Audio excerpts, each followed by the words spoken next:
Boa pergunta. Cara, essa é uma ideia de, inclusive, os religiosos que não conseguem conceber um pensamento ateu, por exemplo, eles vão dizer que, pô, se você é ateu, tudo pode.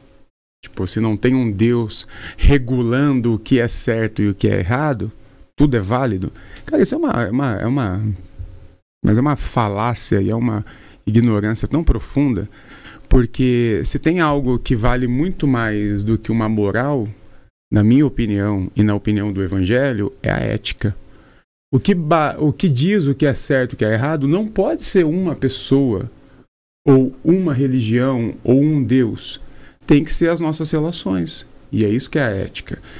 O que é a moral? A moral é justamente quando a religião, é sempre a religião, dita para você o que é certo e o que é errado. Então, sexo antes do casamento? Tá errado. Qual o motivo? Não tem um motivo. O motivo é que tá errado moralmente. Deus não gosta. Tá, então Deus, da cabeça dele, da divina cabeça dele, gente, não pode sexo antes do casamento. E aí a gente precisa pensar um pouco. Vamos botar isso para pensar. Deus decidiu isso. Ele é Deus, ele é divino, supremo, todo-poderoso, mas simplesmente me ofende isso. E aí eu estou fazendo essa brincadeira, mas o pensamento é esse. Uhum. E aí você vai trazendo isso para uma série de questões de sexo, de gênero, coisas que Deus inventou da cabeça dele. E hoje pessoas, em nome de Deus, diz que está certo ou que está errado. Isso é a moral. Agora, a ética que deveria balizar as nossas relações não tem esse agente dizendo que está certo e que é errado. Esse agente seria as nossas relações. Então, a sociedade deveria pensar o seguinte, gente, esse negócio de sexo antes ou depois de casamento aí tá fazendo mal para quem? Tem alguém sendo lesado, né? Não, tá tudo bem pra gente. E aí a gente vai pensando isso em todas as questões. Quer ver? Vamos abrir o leque. Homossexualidade. Homossexualidade tá errado. Pra Deus, tá errado. Tá bom. Por quê? Não. Porque tá errado, Aí você inventa um monte de coisa. Mas tá errado. Eticamente falando, muda o que na vida de quem? Então, eticamente falando, não tem nenhum problema. Então, eticamente falando, está tudo certo. O Evangelho trabalha com ética e não com moral. A religião trabalha com moral. O Evangelho trabalha com a ética. Então, respondendo, esqueci o nome da pessoa, quem determina na religião, quem determina a moral é a religião. Mas o Evangelho trabalharia com a ética, perguntando para o todo. Inclusive, olha só que interessante, o Evangelho perguntaria assim, essa moral que vocês estabeleceram aqui, tem alguém sendo lesado com isso? Tem um grupo ali. Essa moral deu certo para um monte de gente, mas tem um grupo que não se encaixou. Então, meu amigo, essa moral está errada. E foi isso que Jesus fez o tempo todo. Vocês ouviram o que foi dito. Eu, porém, vos digo. Jesus não tinha problema nenhum com dogma, desde que esse dogma não ferisse alguém de alguma forma. Se o dogma não fere alguém, você pode ter ele à vontade. Agora, você quer ter um dogma que só te beneficia de alguma forma e de alguma forma segrega alguém? Não, aí, por evangelho, isso aí não serve. Tem essa missão. Se você chegar e falar assim, cara, você acha que um relacionamento... Eu vou usar um exemplo aqui, mas eu sempre tenho medo de ofender alguém, porque sempre tem alguém que faz exatamente aquilo. Mas vamos lá. Se alguém perguntar assim, relacionamento aberto, Berloff, você acha que é pecado? Não, de forma alguma. Eu não poderia afirmar isso que é pecado. Ah, ok. Então você aconselha? Não, eu não aconselho. São coisas diferentes, meu amigo. Eu afirmar que é pecado seria uma loucura. Eu segregar você da minha vida, ou segregar você da minha igreja, porque de jeito nenhum. Agora, se falar que eu aconselho pela minha vivência, pela minha experiência, eu vou dizer assim, não. Se você está perguntando a minha opinião e pedindo um conselho, eu vou falar não. E aí eu vou dar os meus motivos. Mas essa é a minha opinião e eu só dou a quem pediu dessa forma. E se você não quiser ela, fica na nossa... Eu não fico dando minha opinião pessoal. Sabe? A gente tenta trabalhar assim na igreja. Então, eu acho que é isso que você quis dizer. Tem o lance de... É lógico que a gente vê coisas que, pô, isso aí pode ser grave para a sociedade. O que a gente não pode fazer é dizer que está errado, e quem faz isso está completamente equivocado, e até segregar ou criminalizar ou demonizar isso, né? Primeiro que quando a gente vai pensar o período bíblico, a gente tem que pensar no período bíblico, e normalmente a gente não faz, né? A gente pensa com a nossa cabeça de hoje só. A gente lê o texto que reflete uma sociedade de 2000 anos atrás, mas a gente lê com a nossa cabeça de hoje. Tem que ter hermenêutica, né, pastor? Tem que ter hermenêutica, você já pegou. Tem que ter hermenêutica, tem que ter exegese. Exatamente. Tem que ter uma visão antropológica, tem que ter um monte de questões. Gostou? Agora, se você pega a sociedade judaica, para começar, não tinha esse negócio de vinho sem álcool. Não tinha tangue, né? Não tinha tangue, não tinha vinho sem álcool. Ou era vinho ou não era vinho.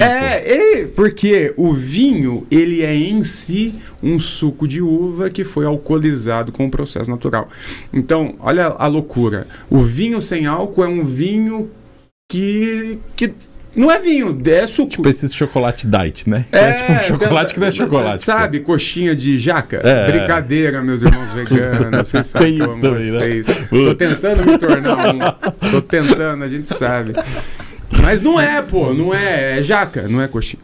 É exatamente isso. Então, assim, tinha o vinho, que era o suco fermentado naturalmente, e o teor alcoólico dele era muito mais alto do que os nossos vinhos de hoje. E tinha o suco, que era o vinho, que era o suco muito antes da fermentação, que durava muito pouco, porque não tinha geladeira.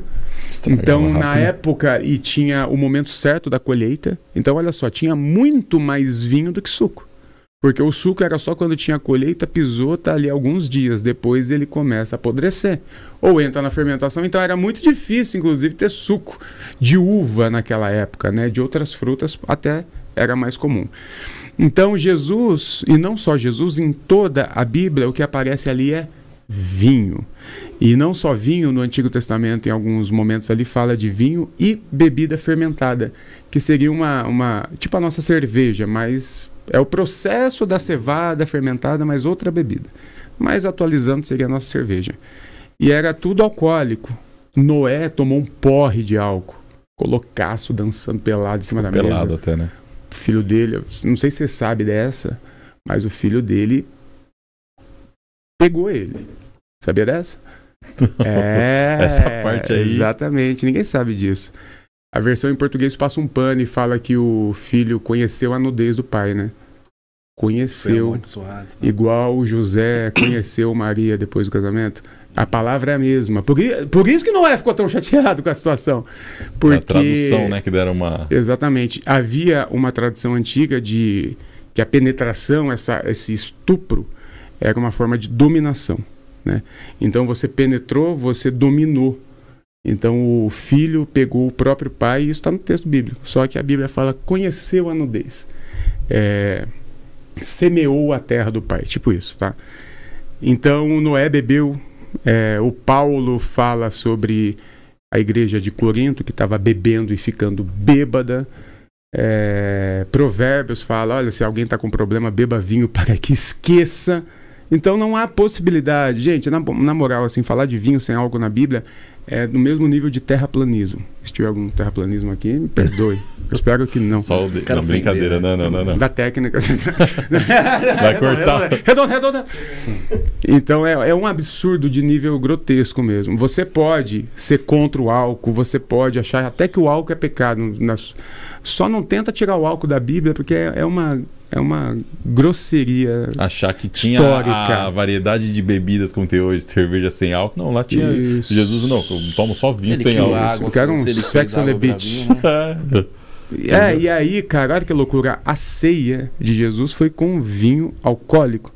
Inclusive, eu falava com a Karina na semana. Inclusive, a ideia do bebam em memória de mim é a ideia do brinde. A gente foi brindar essa semana e não sei por que a gente brindou com refrigerante. E eu falei assim, nossa, eu acho estranho brindar com uma bebida não alcoólica, porque o brinde vem dessa ideia antiga de vamos beberá, né? E a ideia do bebam em memória de mim é essa ideia do brinde, por isso que era vinho. E hoje a igreja consegue fazer uma ceia com suco demonizando o vinho, que era exatamente o elemento que Jesus utilizou para falar sobre o elemento mais sagrado para a igreja, o sangue dele. Beba do meu sangue. Pois é. A bebida alcoólica, ela é um elemento como qualquer outro, que você pode usar até um certo limite, e você, sendo um adulto, você sabe que passando aquele limite, ele vai te fazer mal. Ponto final. Então, não é pecado beber. E digo mais, não é pecado ficar bêbado. Aí eu fiquei... Não, pode beber, mas o que você não pode é ficar bêbado. Tá, mas qual é a regra? Quem que vai fazer? Da igreja? Qual que é o bafômetro espiritual? Uma taça, 2 taças? Não pode entrar em estado de consciência alterada. Pô, mas você toma calmante. Você toma calmante, maluco. Você toma remédio pra dormir, você toma café. Tem gente que toma café. Dá uma ligada, né? Vamos parar de hipocrisia e vamos falar assim, o cara bebeu, ficou bêbado e não fez mal pra ninguém. Eu vou falar pecador?